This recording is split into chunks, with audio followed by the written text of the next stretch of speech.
High school basketball continues the region gauntlet in both boys and girls basketball. Plus, Utah Tech basketball gets a win on Saturday night and more. That's coming up in this episode of the Southern Utah Sports Report.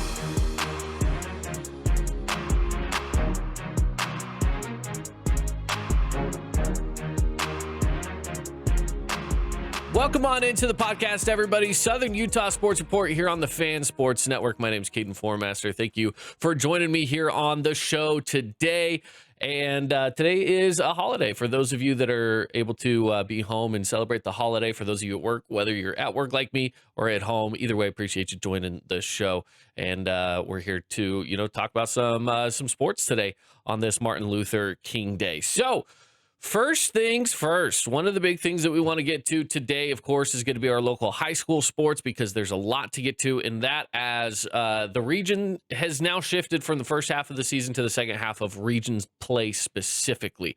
So let's take a look at what we're getting into today. Boys basketball, girls basketball, we'll break down all of that going on. We also, of course, need to talk about some Utah Tech action, SUU, plus Utah Jazz. They're playing today, and more Utah Jazz college football playoff tonight as well. So all of that going on today in today's show.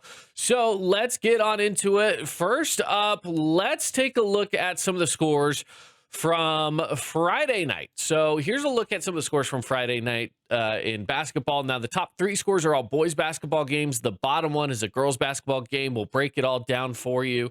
And so let's take a look. First up, we've got Pineview, Snow Canyon. Pineview, Snow Canyon, this one was a gauntlet of a game. It was a lot of fun. Stayed close through most of this game. Snow Canyon kind of playing from behind through the second half. Pineview was able to take the lead through the second quarter. Going into halftime, they had the lead. They never really gave that up from then on out. It was all Pineview all the way. Snow Canyon had some big plays. They had some big moves that just couldn't quite get over that hump, right? It was close. They just couldn't get over it. At the end of the game, though, again, Pineview's getting the win. It was Caleb Schmidt, though, with 21 points, Nate Tuller with 16, Cooper Ranson with 10. And so they had three Pineview Panthers leading the way in double digits. On the other side, though, Reggie Mackey with 30 points. So for the Warriors, you still have that bright spot with Reggie Mackey, where he's going to come in and he's going to give it his all every single game. Dylan Luke had 11 as well. But yeah, I mean, having a guy like Reggie Mackey on your team definitely takes you to a whole nother level and puts you into games that maybe otherwise you wouldn't have been in. So shout out to Reggie Mackey.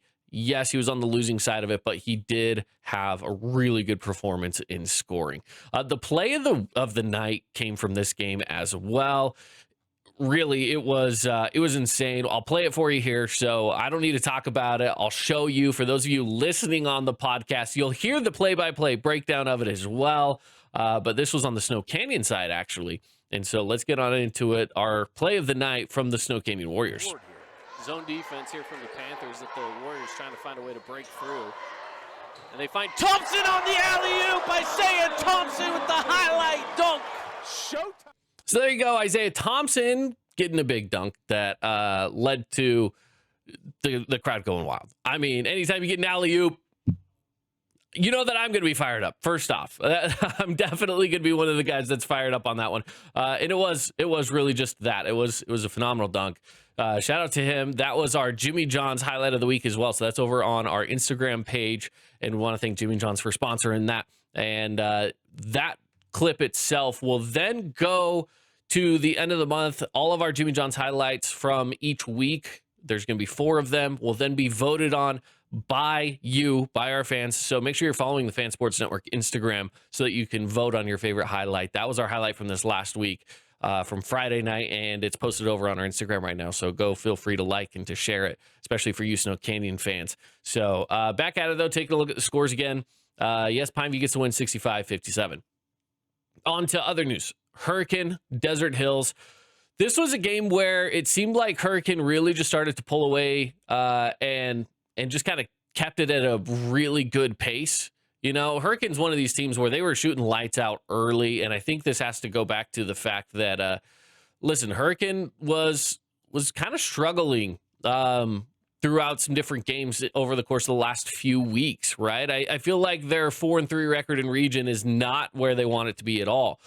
3 losses in the region. One of those coming to Snow Canyon this last week, which was a rough game, right? And I think you take that game on Wednesday night, that loss to Snow Canyon, they went out against Desert Hills and they said, we're not doing this again.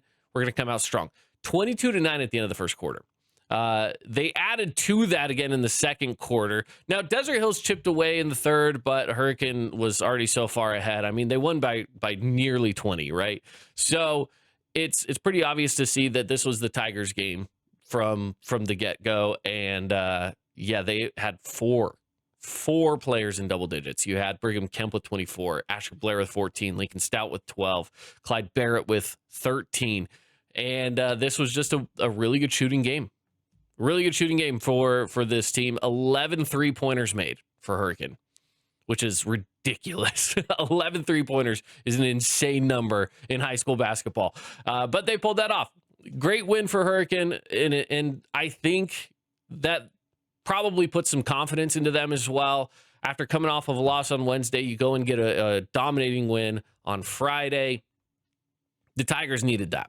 They do. I think the Tigers really need that dominating win to be able to push forward through the rest of the region schedule, because they've got some tough games coming up this week as well, right? You look at Dixie coming up this week on the 23rd. You've got the 28th against Pineview. So they do have a bye this week, so at least one of those games they get off, but that game on Friday night against Dixie is going to be tough. Wednesday they get a break, but Friday they're in it again. The next week it's Pineview. They do have Cedar. That should be a win. Cedar has yet to win a region game this season. But then you finish again with Crimson Cliff, Snow Canyon. So it's going to be tough all the way through the rest of the season. Region's tough for anybody. It's just that kind of a region right now where it seems like anybody can beat anybody. So, but it's going to be really, really tough for Hurricane from here on out. But if they can get some of these wins over the course of the next few weeks, especially against tough teams like Dixie, like Pineview, like Crimson Cliffs, those would be fantastic wins. Winning all the way out from here would be insane if Hurricane could pull that off. But hey, they've got the lineup that they could do it. I feel like they match up against just about anybody. They've just got to be able to pull it off, and it's easier said than done. So Cedar and Crimson Cliffs. Crimson Cliffs gets the win here, 59-49. And this was a sloppy game to just call it as it is. A little bit of a sloppier game. Crimson Cliffs didn't play up to their full potential, I don't think. And I know, yes, they won by 10, but you got to remember Crimson Cliffs is one of the top teams in the state of Utah right now. We never get really good stats from Crimson Cliffs, so it's not like I can really dive in and tell you who scored how many points. I don't have the stat book or anything like that with me. But this is one of those games that I was not there, but from talking to people who were, they just said it was kind of a sloppier game for Crimson Cliffs. Obviously, they still pulled it out and they still won this game, but there are stretches where neither team was scoring for minutes and minutes and minutes at a time. And so, yeah, it might be, maybe you could say it's lower scoring. I wouldn't necessarily say that. Anytime you're in the mid-50s, I think that's a decent scoring night, but I think it could have been a higher scoring game than it was. But it was just stretches where, yes, lots of scoring, stretches where there's nothing at all. And that's just kind of how it all panned out for the Crimson Cliffs Mustangs and that win against the Cedar Reds. Let's talk about this game on Friday night with the girls. Dixie decided to take on Kanab. And for those of you who are unfamiliar with the Kanab Cowboys and what their women's basketball team is doing right there now, their girls basketball team, I should say, this is one of the top teams in the state of Utah. I know it's a two-way team, but this is still a good win for Dixie, okay? The reason this is such a good win for Dixie has to do with the fact that the number one player in the state of Utah in girls basketball plays for the Kanab Cowboys. Her name's Riley Little. She's a 6'5" center, one of the top 10 center recruits in the entire country right now. And they're off to a 7-0 start in region play for Region 18 in 2A. And 15-2 overall. Their only 2 losses for Kanab have come to Dixie, who's the number one team in 4A, and Pleasant Grove. And Pleasant Grove is one of the top teams. They're 16-0 as well. They're one of the top teams. I believe it's 5A, if I'm not mistaken. I think they're 5A. They're the number one team in the state of Utah, to be completely frank. According to the Max Preps rankings, Pleasant Grove is the number one team in the state of Utah. Kanab Cowboys are ranked number 11th. I still think that maybe could be a top 10. They're not going to be playing up to a lot of competition, so it's tough to say. But that's a huge win for Dixie. Huge win for Dixie to remain undefeated, going 17-0. So in girls basketball on Friday night, that was a real test for the Dixie Flyers. You may want to say, I don't know about that. No, it was. It was. To put it in perspective, Kanab has beaten Desert Hills. They've beaten Pineview. They've beaten Crimson Cliffs of Region 9 teams. So if Kanab were in Region 9, again, this is a 2A school with 200 kids to pick from, by the way. Actually, less than that, because half of those 200 kids are going to be boys, so you can't pick boys for the girls basketball team. But still, this is a tiny school in Kanab, Utah, that's going up against Dixie with, I don't know how big their school's population is, but, you know, somewhere around 1,000 kids. And they took it to them. They gave them a run. Dixie pulled away in the latter part of that game to be able to get the win, but they're a legit threat. They're a legit threat to anybody. So, you know what? Kanab's in Southern Utah. We'll give them a shout out here on the Southern Utah Sports Report. I know we talk a lot of Region 9, but I love throwing in when we can some of these storylines from Kanab, from Enterprise, from, of course, other teams in Cedar Lake, Canyon View, or Parowan, Beaver, whatnot. So when we can throw in some of those other schools, it's nice to throw them a bone. So Kanab, I know it was a loss, but man, they're a fantastic team, and you should be following them and their journey right now, because they're on the path to winning a state championship in 2A, which if they do, we will, of course, talk about it. All right, let's move on. So that's what's going on right now. That's what happened on Friday. Let's take a look at some of the standings right now. So specifically, we're going to first look at the boys. This is region standings specifically, okay? We're not talking RPI. This is just the region standings. And it's Crimson Cliffs right now on top. Dixie is right there. They're both 5-1. And I did have somebody ask me recently how this works and what our, how the tiebreakers work, really. Because yes, both teams are 5-1. I understand that, right? Yes, they're 5-1. How does it work? Well, it's all about head-to-head matchups, right? Crimson Cliffs beat Dixie in a head-to-head. So therefore, Crimson Cliffs has the tiebreaker. That's what it comes down to. We disregard their overall wins and losses, because if we were to do that, then yes, this would be a totally different ranking, the way that it all works out, because Crimson Cliffs is 11-6, Dixie's 12-4. Crimson Cliffs has more losses than Dixie. Dixie has more wins than Crimson Cliffs. It's all about the way that they play each other, specifically in region head-to-head matchups. Okay, so Crimson Cliffs is number 1 in the region because they are 5-1 in region play, and the other team that's 5-1, they have the tiebreaker over them. So that's how it's all panned out. The loss for Crimson Cliffs, specifically in region play, came to Hurricane. So the only way that Crimson Cliffs, if they were tied up at the top 3 with Dixie and Pineview, Crimson Cliffs has beaten both of those teams. They have the tiebreaker over both of them. If Hurricane were to make it to where it's a 4-way tie, now we're going to get a little more dicey, right? But of course, that would mean Crimson Cliffs is going to have to lose a few more games. It would be a whole mess. Right now, they're number 1.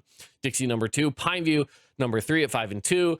Hurricane is 4 at 4-3. Snow Canyon is 3-3. Desert Hills with the lone win, and then Cedar yet to get a win here in region. So that's how it's all stacking up for boys basketball. Again, I'll run through it one more time for those of you not watching. If you're listening to the podcast, I know it could be a little confusing.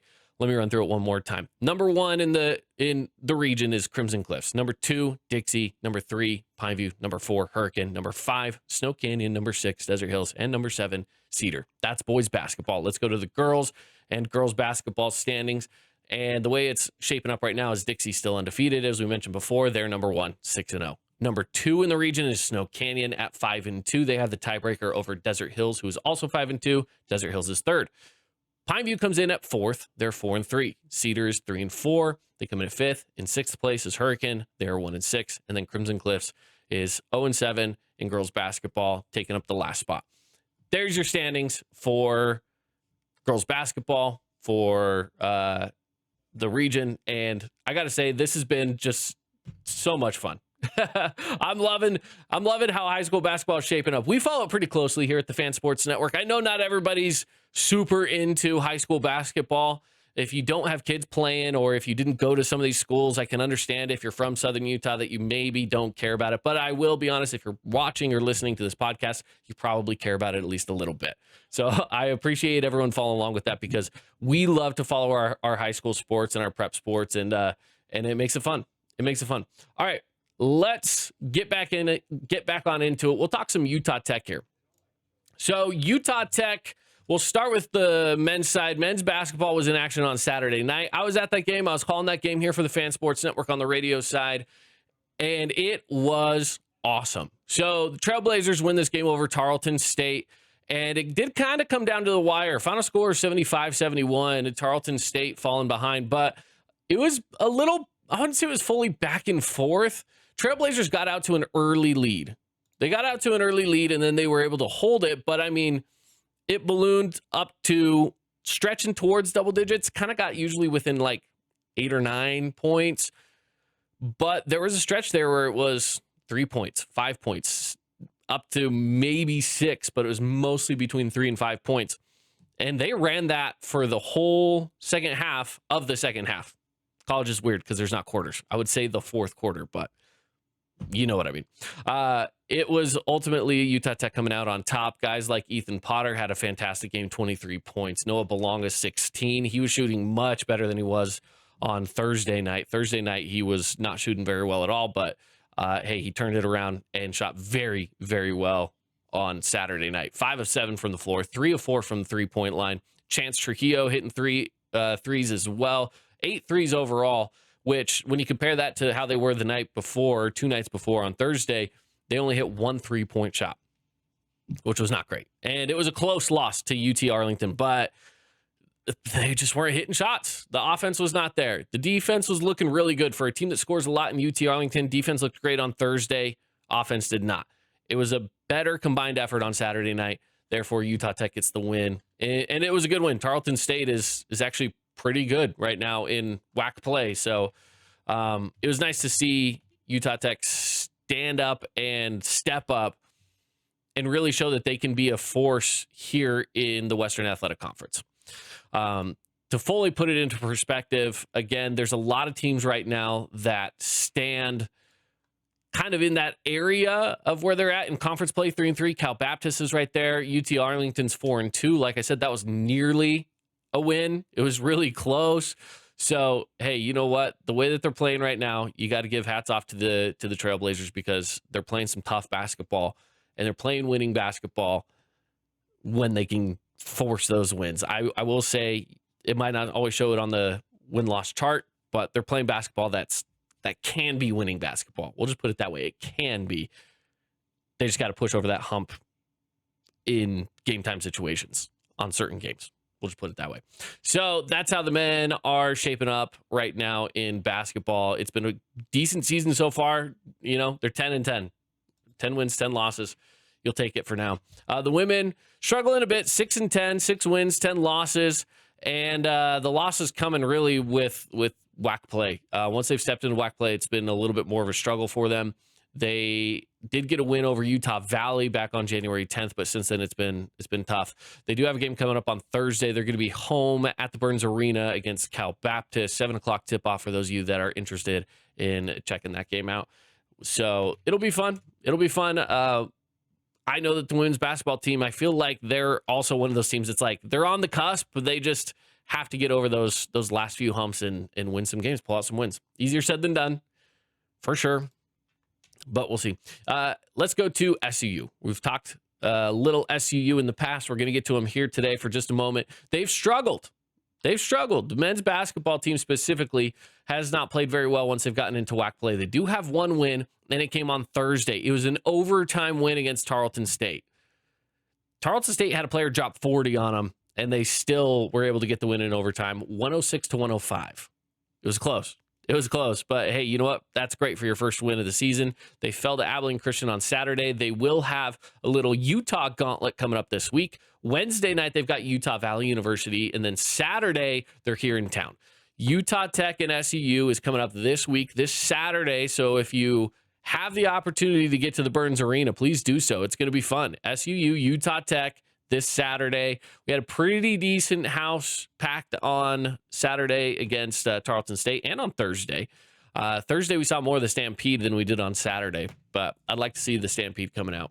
So we'd like that, especially for this game coming up against SUU on Saturday.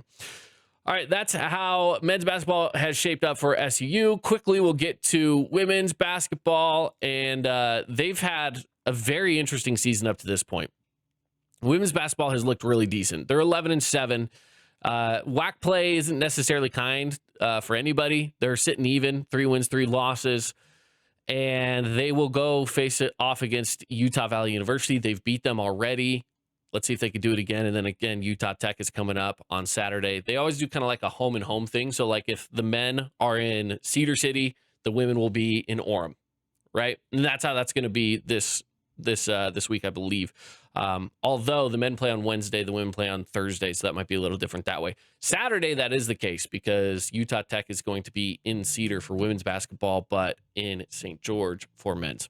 So that's coming up on Saturday as well. But again, SUU women playing pretty well.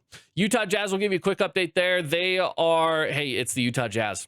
What do you expect from them other than having a losing season and trying to tank to get draft picks? Welcome to Jazz basketball lately. But they do have a game today, 3 o'clock tip-off against San Antonio Spurs. So early. So if you're catching this as soon as it drops, we're a few hours away from this game tipping off. I'll probably turn it on. I got a TV in the studio, so I'll probably turn this game on and watch it while I do some work here this afternoon. But yeah, that'll be a fun one. The San Antonio Spurs are really good. Quite frankly, they're just a very good team. Victor Wembanyama obviously leading the way. And hey, you know what? That's a team that they're going to be fun to play against. I went and I saw the Spurs play 2 years ago. I saw the Spurs in Salt Lake with Wembanyama in his rookie season. So it was kind of fun to see them. But hey, they're a tough team. They're a tough team. They're a good team. They've given OKC runs in the past. I will say OKC got the best of them back on the 13th. So we'll see how they do against the Jazz. I'm sure this should be an easy win for the Spurs. Let's be real, but it'll be fun to watch nonetheless in an afternoon game on a Monday. Plus, final thing to get to, the college football playoff is tonight. Indiana, Miami. Who do you got? I'm going to take Indiana in this one. They're the undefeated team. It just kind of makes sense. I'll be honest. I tend to root for the Oregon Ducks.